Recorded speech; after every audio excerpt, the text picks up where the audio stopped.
वंदितु सवसिद्धे ध्रुवमचलमनोवमं गदिं पत्ते वोच्छामि समयपाहुड मिनमोऽसुधकेवली भणितम् नमः समयसाराय स्वानुभूत्या चकासते चिस्वभावाय भावाय सर्वभावांतरच्छिदे। अंतिम शासन नायक 1008 भगवान महावीर स्वामी की जय। द्वादशांग श्रुतदेवी की जय। स्वाध्याय कक्ष संपेपर्यंत आपणा सर्वांना चतुर्विध आहाराचा त्याग असणार आहे। समयसार ग्रंथ बघतो आहे आणि आम्ही बंधाधिकारापर्यंत पोहोचलेलो आहे। क्रम बदललेला आहे। आम्ही बघितलं पहिल्यांदा कर्ता कर्म जीवाजीवाधिकारानंतर कर्ता कर्म अधिकाराला, पुण्यपाप अधिकाराला, आश्रवाधिकार झाला, संवराधिकार, निर्जराधिकार आणि नंतर बंध या ठिकाणी आचार्यांनी सांगितलेलं आहे। आणि हे जे अधिकार आचार्यांनी सांगितले याच्यामध्ये भेद विज्ञान करविणं हे प्रमुख उद्दिष्ट आचार्यांचं राहिलेलं आहे। सगळ्या गाथा जर आम्ही अन्वेषण केल्या, अवलोकन केल्या तर आम्हाला दिसतं की आचार्यांची एक थीम या ठिकाणी कायम आहे की या सर्व परापासून पृथकपणे स्वतःच्या न्यायोक स्वभावी आत्मतत्वाला अनुभवणं, त्याच्यामध्येच रती करणं, तोच मी आहे असा प्रगाढ विश्वास जीवनामध्ये ठेवणं, हा भाव प्रत्येक अधिकारामध्ये व्यक्त केलेला आहे। आणि बंधाधिकारामध्ये बंधाचं मूळ कारण काय आहे, बंध प्रक्रिया कशी होते आणि बंधापासून आम्ही कसं सुटू शकतो या गोष्टी आम्हाला बंधाधिकारामध्ये प्रामुख्याने बघायच्या आहे।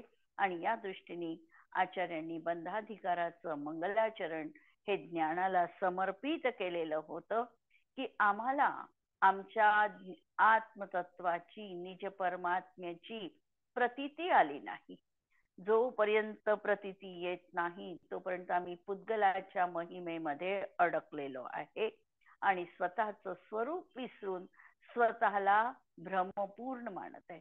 जे माझं स्वरूप नाही त्याला मी माझं स्वरूप मानते आहे आणि माझं जे स्वरूप आहे त्याला मी समजत नाही। ही आमचं अनादिकालाचं अज्ञान आहे। परंतु आता मात्र या अज्ञानाला धुवून टाकणाऱ्या, काढून टाकणाऱ्या अशा ज्ञानाचा उदय झालेला आहे की जे ज्ञान स्वयं धीर आहे, उदार आहे, अनाकुल आहे आणि निरुपाधी आहे।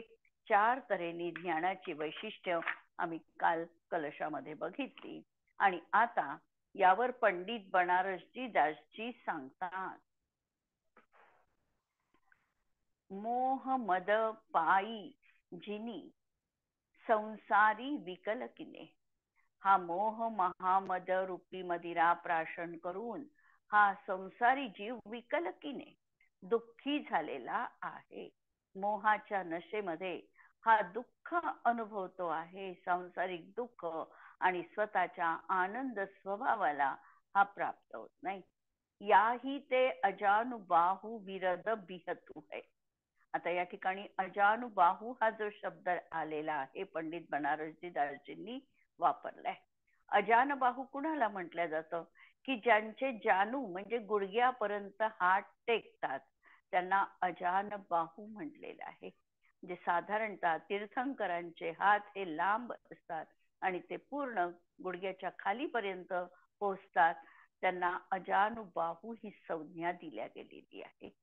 आता हा जो मोहरूपी, हा जो मदिरा आहे किंवा मोह जो आहे, या मोहाचे देखील हात जणू काही गुडघ्यापर्यंत टेकलेले आहे। म्हणजे या मोहाचा वावर हा सर्वत्र आम्हाला दिसत आहे, सर्वत्र त्याचे हात पोचलेले आहेत, म्हणून तो अजानुबाहू बिरद अशी त्याला पदवी त्या ठिकाणी पंडित बनारसजी दासजींनी दिलेली आहे।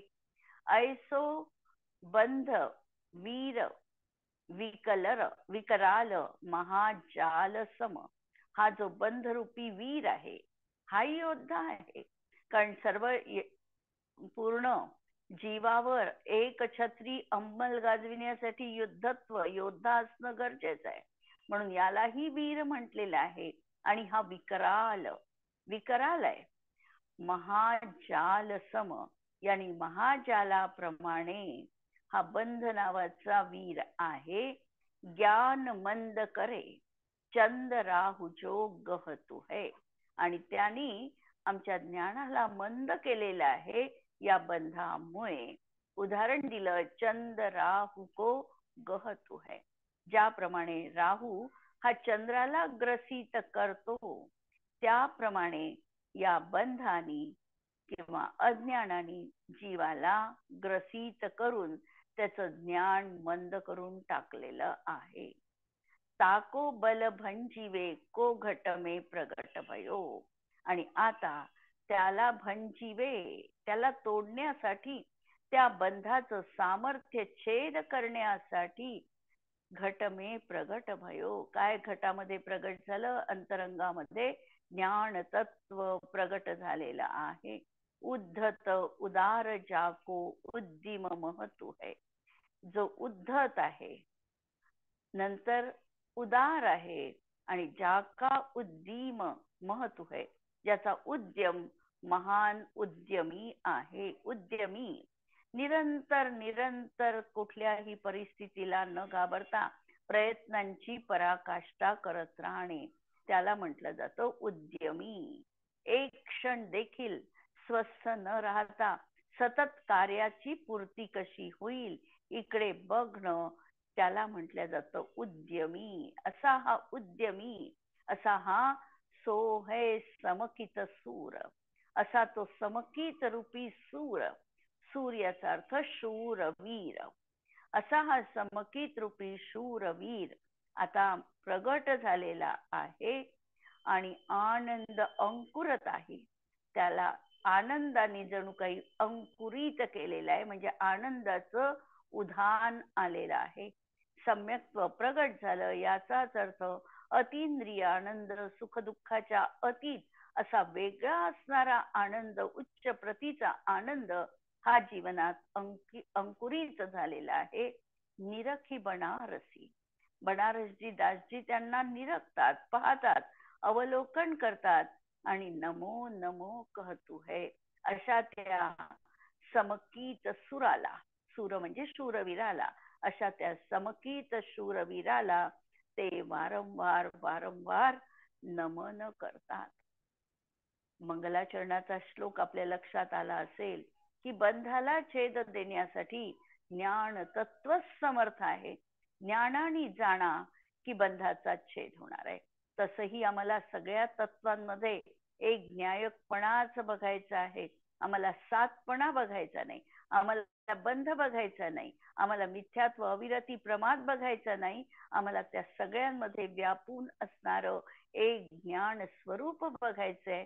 त्रिकाली न्यायक आत्मा आम्हाला बंध तत्वामध्ये देखील धुंडाळायचा आहे. आणि तो बघणं आणि तो सापडला की सगळ्या समस्यांचं निराकरण होणार आहे. अशा तऱ्हेने ज्ञानाची महती प्रतिपादन केलेला हा बंधाधिकाराचा मंगलाचरणाचा कलश आम्ही बघितला. आणि यानंतर आता बंध तत्वाच्या स्वरूपाचा विचार करतात आणि बंधाची कारण काय आहे हे सांगतात.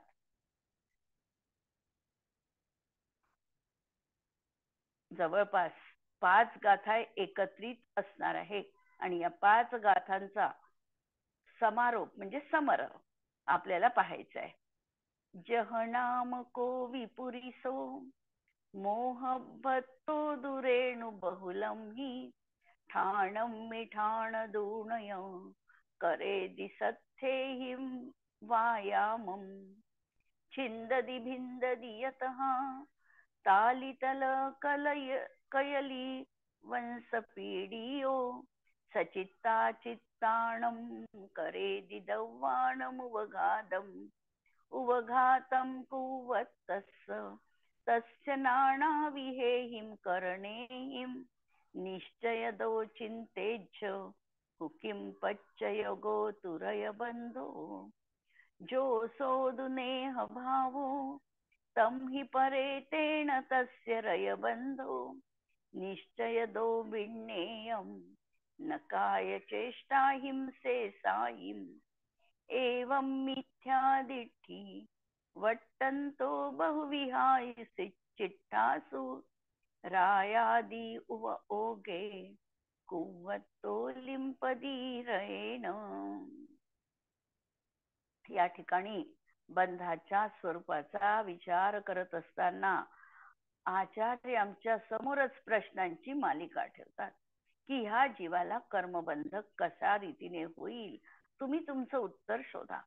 जसा एक पुरुष, समजा कोणी एक पुरुष आपले शरीर तेलाने माखून, शब्द लक्षात घ्या, आपले शरीर तेलाने माखून रेणू बहुलम ही ठाणमी, धूळ खूप धुळीने भरलेल्या जागेमध्ये ठाण दुनय स्थित होऊन सत्तेहिम व्यायामम शस्त्रद्वारा व्यायाम करतो. इथे कंडिशन पहिली आहे की त्यांनी तेल माखलेला तो असा व्यक्ती आहे की जो आता त्या व्यायाम करण्याच्या जागेमध्ये, धुळीने माखलेल्या त्या जागेमध्ये शस्त्राच्या माध्यमातून व्यायाम करतो आहे. ताड वृक्ष, केळी वृक्ष वगैरे वेळूचा पिंड इत्यादिकांना छेदतो, भेदतो. आणि व्यायाम करण्याचे हे प्रकार आहे की तोडून पाहणं, म्हणजे स्वतःची शक्ती परीक्षा करणं, हे त्या ठिकाणी त्याचं सुरू आहे. अशांना तो छेदतो, भेदतो. तसे सचित्त किंवा अचित्त द्रव्यांचा उपघात करतो आणि त्या ठिकाणी त्या शस्त्राच्या माध्यमातून अशा प्रकारे द्रव्यांचा उपघात देखील करतो. नानाविधेहिम करणेहिम, नानाविध उपकरणांनी उपघात करणाऱ्या त्या पुरुषाला खरोखर निश्चयाने चिंतेच. आचार्य म्हणतात तुम्ही विचार करा की राय बंधोदू, धुळीचा बंध किंपच्चगो, कोणत्या कारणाने झालेला आहे. तो शस्त्राच्या द्वारा व्यायाम करतो आहे. नंतर ताड वृक्ष, केळी वृक्ष, वेळूचा पिंड इत्यादिकांना छेदतो, भेदतो आहे किंवा सचित्त किंवा अचित्त द्रव्यांचा उपघात करतो आहे. 3 गोष्टी करत आहे. आणि चौथी गोष्ट करतो आहे की तो तेलाने माखून त्या आखाड्यामध्ये उतरलेला आहे. आता त्याला धुळीचा बंध का झाला, मुळात प्रश्न या ठिकाणी आचार्यांनी उपस्थित केला आणि उत्तर देणार आहे की त्या पुरुषाच्या ठिकाणी जी काही तेल वगैरेची चिकणाई आहे, स्निग्धता आहे, त्यामुळे त्या पुरुषाला धुळीकण चिकटतात. तो तेलाने माखून धुळीच्या त्या आखाड्यात उतरलेल्या आहे, बारीक वाळू असलेल्या त्या आखाड्यात उतरलेला आहे आणि म्हणून त्याला जो बंध होणार आहे तो शस्त्राच्या द्वारा व्यायाम करतो त्यांनी होणार नाही, किंवा अनेक प्रकारच्या वृक्षांना उपडून टाकतो, फेकून देतो म्हणून होणार नाही, किंवा सचित्त अचित्त जीवांचा उपघात करतो म्हणून होणार नाही. तर त्याचं मूळ कारण असणार आहे तो तेलाने माखलेला आहे, म्हणून त्याच्यावर धुळी चिकटणार आहे. म्हणून त्या निश्चयाने समजावे. अवशिष्ट शारीरिक चेष्टांनी मात्र धुलीबंध होत नाही. समजा ती व्यक्ती तेल माखून न जाता जर आखाड्यात उतरली असती तर तात्कालिक धूळ चिकटली असं वाटलंही असतं, परंतु झटकून टाकलं शरीर की धूळ पडून गेली असती, धूळ चिकटली नसती. जसं आम्ही वस्त्र पाहतो, वस्त्र जर कोरडं आहे तर त्या वस्त्रावर आम्ही धूळ टाकली तर धूळ थोडा वेळ वाटते पण आहे म्हणून, पण वस्त्र झटकल्यानंतर ती धूळ जशी सहज निघून जाते त्याप्रमाणे हा जर तेलाने माखून आखाड्यात उतरला नसता आणि धुळीमध्ये लोळला असता तर तात्पुरती धूळ चिकटली आहे असं वाटलं असतं, पण शरीर झटकल्यामुळे धूळ राहिली नसती. त्यांनी काहीही व्यायाम केला, काहीही प्रकार केले तरी देखील त्याला धुलीबंध झाला नसता. म्हणजे धुलीबंध होण्याचं मूळ कारण त्याचं शरीर हे तेलाने माखलेलं आहे, हे आहे. म्हणून त्याप्रमाणे मिथ्यादृष्टी नाना प्रकारच्या चेष्टेमध्ये क्रियेमध्ये प्रवृत्त होत असताना आपल्या उपयोगामध्ये रागादी विकल्प करत असतो. म्हणून सांगितलं या ठिकाणी की हा तेलाने माखलेला जसा पुरुष आहे तसा हा आपल्या उपयोगामध्ये रागादी विकल्प करणारा पुरुष आहे, अज्ञानी आहे. आणि उपयोग रागादी परिणत रूप होऊन जेव्हा होईल तेव्हा त्याला कर्मबंध निश्चितपणे होणार आहे. तो कर्मानी लिप्त बद्ध होणार आहे. साध व्यवहारामधलं आचार्यांनी उदाहरण दिलं की जिथं स्निग्धांश आहे त्याच ठिकाणी धुलीचा संपर्क आहे, आणि जिथं स्निग्धांश नाही आहे, रुखापण आहे, तिथे कुठल्याही तऱ्हेची धुळी चिकटणार नाही. ज्याप्रमाणे कोणी एक तेलाने माखलेला पुरुष स्वभावतःच भरपूर धुळीच्या जागेमध्ये स्थित होऊन शस्त्रादी उपकरणांनी व्यायाम करतो, तेथे नानाविध साधनांनी सचित्त अगर अचित्त वस्तूचा घात करतो. कारण व्यायाम करायचा आहे तर कधी दुसऱ्यांवर तो त्या ठिकाणी एकमेकांना कुस्ती खेळू पण शकतात, एकमेकांशी भिडू शकतात, किंवा जे काही तिथे सचित्त किंवा अचित्त द्रव्य असेल त्या स्वतःची शक्ती परीक्षा पाहण्यासाठी त्याला वाकविणं, त्याला अशा प्रकारे ठोकपीट करणं, या क्रिया ते त्या ठिकाणी करू शकतात. म्हणून अशा प्रकारे वस्तूचा ते घात करतात. तेथील धुळीने माखून जातो आणि लिप्त होतो, आणि तो धुळीने माखून जातो आणि लिप्त होतो. तर येथे त्याच बंधाचा हेतू कोणता आहे? पहिल्यांदा हा प्रश्न आचार्यांनी उपस्थित केला आणि नंतर त्याचं उत्तर दिलं की स्वभावतः धुली प्रचुर भूमी हा हेतू नाही. तिथे आखाड्यामध्ये खूप धूळ आहे म्हणून त्याला धूळ चिकटली, तर हे उत्तर त्या ठिकाणी देता येत नाही. पुढे गाथा येणार आहे की हा 343 घनराज्योमध्ये कारमान वर्गणेच्या गचपच भरलेल्या वातावरणात आहे म्हणून त्याला कारमान वर्गणा येऊन चिकटणार नाही. हा धुलीबंध असणाऱ्या आखाड्यामध्ये कुदलेला आहे पण म्हणून त्याला धुलीबंध होणार नाही. म्हणून धुली प्रचुर भूमी हा त्याचा हेतू नव्हे. कारण तेलाने न माखलेला पण तेथे असणाऱ्या इतरांनाही धुलीकण चिकटण्याचा प्रसंग येईल, किंवा शस्त्रादी साधनांनी केलेला व्यायाम हाही हेतू नव्हे. त्यांनी व्यायाम करत आहे तो, तरी त्या व्यायामाने त्याला कर्मबंध किंवा धूळ चिकटणार नाही. कारण त्यामुळे तेलाने न माखलेल्या पण व्यायाम करणाऱ्या इतर जनांना देखील रजोबंधाचा प्रसंग येईल. अथवा अनेक प्रकारची उपकरणे हाही बंधाचा हेतू नव्हे. कारण तीच उपकरणे असणाऱ्या परंतु तेलाने न माखलेल्या इतरांना देखील त्या उपकरणांनी धुलीबंधाचा प्रसंग प्राप्त होईल, किंवा सचित्त अचित्त वस्तूचा उपघात हाही बंधाचा हेतू नाही. कारण तेलाने न माखलेल्या परंतु सचित्त अचित्त वस्तूचा उपघात करणाऱ्या इतरांनाही धुळीचा बंध होईल. म्हणून न्यायबलाने ही गोष्ट सिद्ध होते की त्या पुरुषामध्ये हे जे काही तेलाने अभ्यंग स्नान आहे तोच बंधाचा हेतू आहे. म्हणून बंधाचा हेतू आमच्या लक्षात आलेला आहे, आणि हे उदाहरण आम्हाला लक्षात ठेवायच्या या 4 उपपत्ती आचार्य पुढे घटविणार आहे, त्यावेळेला आपण त्याचं विशेष बघू. याप्रमाणे मिथ्या दृष्टी आपल्या उपभोगामध्ये आपल्या उपयोगामध्ये रागादी करतो. मिथ्या दृष्टीला राग आणि ज्ञान याच्यामधलं भेद विज्ञान झालं नाही. तो रागालाच आपलं स्वरूप समजत आहे, त्यामुळे उपयोगामध्ये त्याच्या रागादी विद्यमान आहे. तो रागाचा करता होतो आहे. कर्म बनण्यायोग्य कारमान वर्गणा पुद्गल द्रव्याने स्वभावतःच भरगच्च लोकांमध्ये मन वचन कायची क्रिया करतो. आता काय झालं कर्म बनणे योग्य कर्मांवर्गणा ही कशी आहे, तर स्वभावानीच सर्वत्र लोकांमध्ये म्हणजे भरगच्च लोकांमध्ये म्हणजे 343 गणराजू मध्ये ती ठसाठस कर्मांवर्गणा भरलेली आहे. आणि मन वचन कायेची क्रिया पण तो करतो. मिथ्या दृष्टी काय करतोय, मन वचन कायेची क्रिया करतो आहे.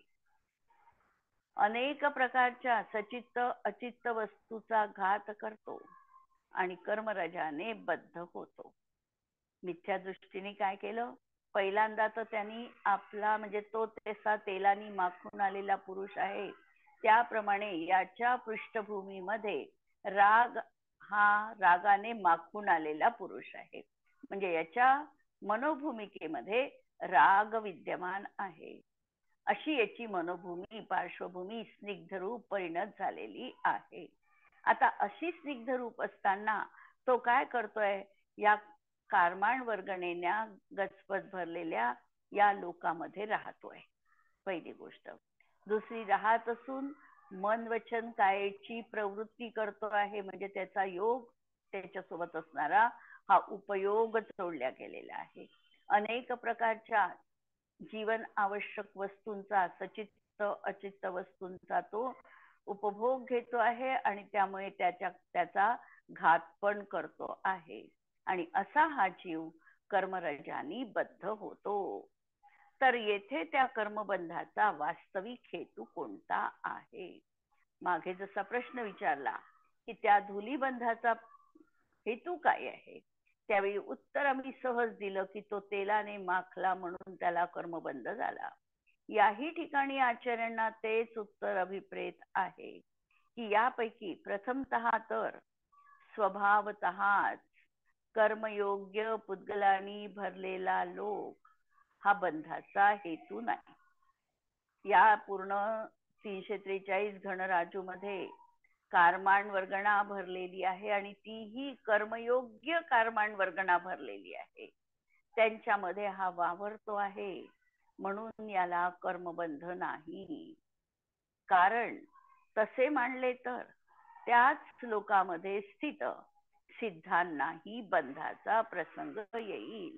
कारण सिद्ध परमेष्ठी देखील इथेच निवास करतात आहे, या लोकाकाशाचाच अग्रभागी, की तिथे देखील कर्मांवर्गणा गचपच भरलेली आहे, तिथे त्यांचा निवास आहे आणि त्यांना कर्मबंध होत नाही. म्हणून आम्ही हा निष्कर्ष काढू शकतो की कर्मांवर्गणा आहे म्हणून तो कर्मबंधाचा हेतू नाही. दुसरं सांगितलं, अन्यथा मन वचन कायेच्या प्रवृत्तीने यथा मन वचन कायेची क्रिया हाही बंधाचा हेतू नाही. मग आम्ही दुसरं कारण सांगितलं की ठीक आहे, पहिलं कारण मान्य नाहीये ना, मग आमची मन वचन कायेची प्रवृत्ती होते आहे आणि हा बंधाचा हेतू आहे. तर त्या ठिकाणी सांगतात, अन्यथा मन वचन कायेच्या प्रवृत्तीने यथाख्या चारित्र संपन्न जीवांनाही बंधाचा प्रसंग येईल. मन वचन कायेची प्रवृत्ती ही तर यथाख्या चारित्रवाल्या 11व्या गुणस्थानापासूनच्या जीवांची आहे. 11-12 गुणस्थानात अजून मन वचन कायेची चंचलतापूर्वक असणारी योग प्रवृत्ती विद्यमान आहे. एवढंच नव्हे तर 13व्या गुणस्थानामध्ये देखील ही प्रवृत्ती विद्यमान आहे. वचनाची प्रवृत्ती विद्यमान आहे, कायेची प्रवृत्ती विद्यमान आहे. योगाने होणारा प्रकृती बंध आणि प्रदेश बंध तिथे संभवनीय आहे आणि म्हणून त्यांना देखील बंध मानावा लागला असता. म्हणून तेही बंधाचं खरं कारण नाही. अनेक प्रकारची इंद्रिय, करण जो शब्द आलेला आहे, करण म्हणजे इंद्रिय पण आहे, की आम्ही इंद्रियांनी वस्तूचा उपभोग घेतो आहे म्हणून हे इंद्रिय बंधाचा हेतू आहे. असं जर तुम्ही म्हणाल तर केवल ज्ञानींनाही त्या कारणाच्या संयोगामुळे बंधाची आपत्ती आहे. केवल ज्ञानींना देखील इंद्रियांची पूर्ती तिथे आहे. ते इंद्रियांनी विकल नाही झाले. शारीरिक त्यांचं पूर्ण जसंच्या तसं द्रव्य इंद्रिय विद्यमान आहे आणि म्हणून त्यांनी जर बंध होतो म्हणाल तर केवलींना देखील बंध मानावा लागेल. तसेच सचित्त किंवा अचित्त वस्तूचा उपघात हाही बंधाचं कारण नाही. अन्यथा समितीमध्ये तत्पर अशा यत्नाचारी मुनींना देखील सचित्त अचित्त वस्तूच्या घाताने बंधाचा प्रसंग येईल. आणि तुम्ही म्हणाल की सचित्त किंवा अचित्त वस्तूचा घात होतो आहे म्हणून जीवाला बंध होतो आहे. तर असा बंध संभवू शकत नाही, कारण जे यत्नाचारी मुनी आहे, जे अप्रमत्तपूर्वक विहार करत आहे, अप्रमत्तपूर्वक सर्व क्रिया करत आहे, आदान निक्षेपण समिती किंवा एषणा समिती याचाच अर्थ अप्रमत्तपूर्वक भोजन करत आहे, अप्रमत्तपूर्वक गमनागमन करत आहे, अप्रमत्तपूर्वक ते वस्तूंचं ठेवणं उचलणं करतात आहे, तर यामुळे त्यांना देखील बंध मानावा लागला असता. पण काल आम्ही बघितलं की जो अप्रमत्त भाव आहे हा बंधासाठी कारणीभूत भाव नाही, आणि म्हणून त्यांना मुनींना अशा प्रकारे या वस्तूंच्या सामर्थ्याने केवळ बंध होत नाही. म्हणून न्यायबलाने हे सिद्ध होते की उपयोगामध्ये रागादी करणं हाच बंधाचा हेतू आहे. म्हणून सरळ सरळ आम्हाला दिसत आहे की त्याला कर्मबंध का झाला. तर पहिलं जे वाक्य सांगितलं की मिथ्या दृष्टीने आपल्या उपयोगामध्ये रागादी केले, तो रागादिशी आणि ज्ञानाशी तन्मय आहे, त्यांनी रागाला आपल्यापासून पृथक अनुभवलेलं नाही. राग म्हणजेच मी, अशा प्रकारची त्याची मनोभूमी राग मिश्रित आहे. आणि म्हणजे ही स्निग्धता त्याच्या जीवनात आहे, आणि म्हणून त्याला कर्मबंध होतो आहे. तेलाने माखलेल्या पुरुषाला जसं धूळ चिघटली त्याप्रमाणे याच्या मनोभूमीमध्ये ही अशी रागादिकांची स्निग्धता विद्यमान आहे, आणि या स्निग्ध भावानी या प्रेमरज्जूनी हा बंधनात पडलेला आहे. येथे निश्चय नयाच्या प्रधानतेने कथन आहे. जेथे निर्बाध हेतूने कार्याची नियमाने सिद्धी होते तोच निश्चय हेतू समजावा. ज्या ठिकाणी ते कार्य त्या कारणाने निश्चितपणे होणार आहे तेच नियामक कारण, तेच वास्तविक कारण, तेच निश्चय कारण म्हटल्या जाणार. बंधाच्या कारणाचा विचार केला असताना ही गोष्ट युक्तीने निराबाद सिद्ध होते की मिथ्या दृष्टी जीव आपला उपयोग राग द्वेष मोह भाव रूप करतो. त्याच्या उपयोगामध्ये या ज्या राग द्वेष मोह प्रवृत्ती आहे हा त्याच्याशी समरस झालेला आहे, हा त्याच्याशी एकी भाव रूपाने परिणत झालेला आहे. या दोन मधलं अंतर भेदविज्ञान त्याला झालेलं नाही. राग वेगळा आहे आणि न्यायक भाव वेगळा आहे, ही प्रतीती त्याच्या जीवनात त्याला आलेली नाही. आणि म्हणून त्या ठिकाणी बंधाच्या कारणाचा विचार केला असताना ही गोष्ट नियमाने निराबाध सिद्ध होते की मिथ्या दृष्टी जीव आपला उपयोग राग द्वेष मोह भाव रूप करतो. यामध्ये राग आणि द्वेष या दोन ज्या संज्ञा आलेल्या आहे, तर राग भाव कोणता आणि द्वेष भाव कोणता. आम्हाला 4 कषाय माहिती आहे, क्रोध मान माया आणि लोभ. याच्यामधला क्रोध आणि मान हा द्वेषरूप भाव आहे, आणि माया आणि लोभ हा रागरूप भाव आहे. म्हणजे राग कोणता, माया आणि लोभ याला म्हणायचं राग, आणि क्रोध आणि मान हे आहे द्वेष. आणि मोह जे म्हटलेलं आहे हे मोह म्हणजे दर्शन मोहनीय संबंधित मिथ्यात्व. म्हणून राग द्वेष मोह असं म्हणत असताना मिथ्यात्व आणि हे 4 कषाय हे गृहीत धरायचं. आणि 9 कषायांमध्ये जर आम्ही रागद्वेषाची विभागणी केली, विभाजन केलं, तर हास्य रती आणि 3 वेद हे राग भाव, आणि अरती शोक आणि भय आणि जुगुप्सा हे 4 द्वेषभाव अशा तऱ्हेने याची विभागणी आम्हाला करता येऊ शकते. तर यामुळे आम्हाला कर्मबंध आहे असं आम्ही जर म्हटलो तर हे म्हणून हे कर्मबंधाचं वास्तविक कारण आहे.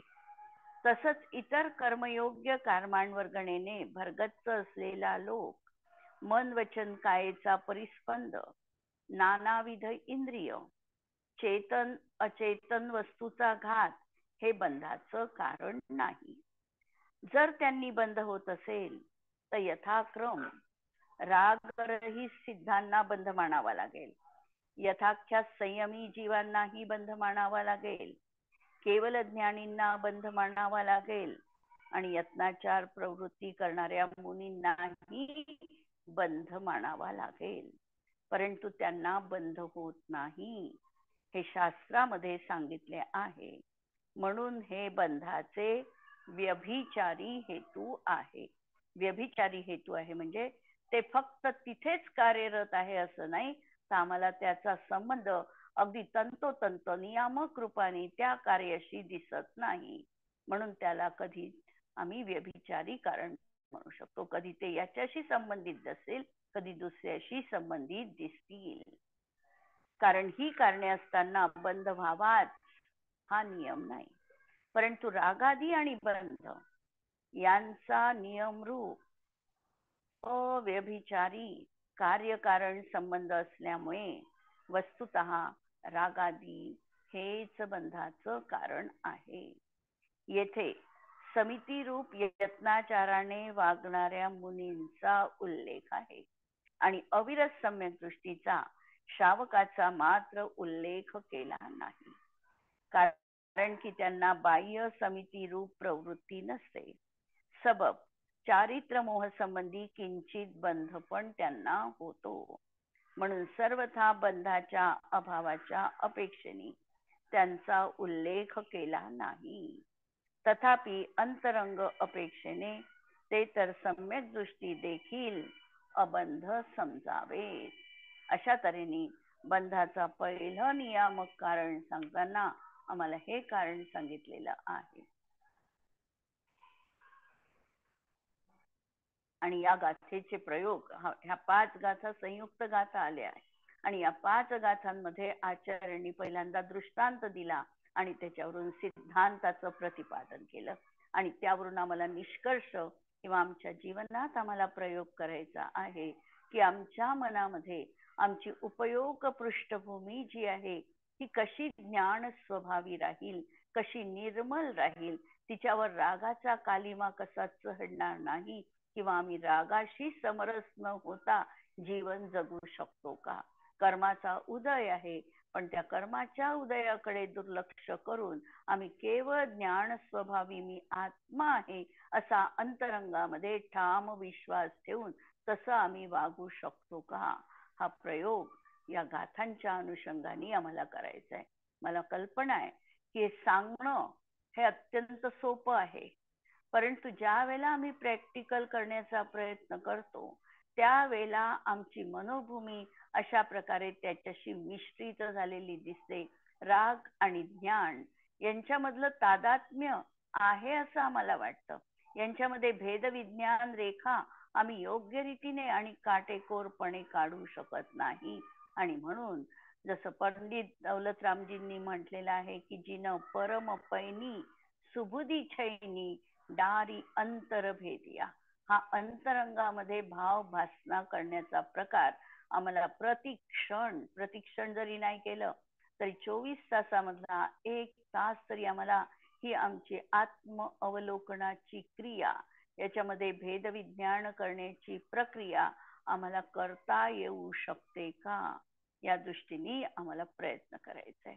सामायिकाच्या वेळी हा अवसर आम्हाला प्राप्त होतो आणि या सामायिकाच्या चिंतनामध्ये जर आम्ही प्रतिवेळेला जर आम्ही स्वतःला ग्वाही देत राहिलो की माझ्या पर्यायीत आत्ताही राग होतो आहे, मी सामायिकाला बसली आहे पण रागाचा उदय काही रुकलेला नाही आहे, हा राग माझ्यापासून पृथक आहे, मी ज्ञानाने केवळ जाणण्याचं कार्य करायचं आहे आणि तेच मला करणीय आहे, ही गोष्ट आम्ही आमच्या प्रयोगात त्या ठिकाणी अनुभवू शकतो. ही भेदविज्ञानाची प्रक्रिया आम्हाला सर्वत्र बंधाधिकारामध्ये देखील उपयोगात आणायची आहे. आज आपण इथे थांबूया. जिनवाणी के ज्ञान ते सुझे लोकालोक, सो जिनवाणी मस्तक नमो सदा देत हो. नमो अरिहंताणं, नमो सिद्धाणं, नमो आयर्याणं, नमो वज्रायाणं, नमो लोये सवसाहुणं. सर्वांना जय जिनेंद्र.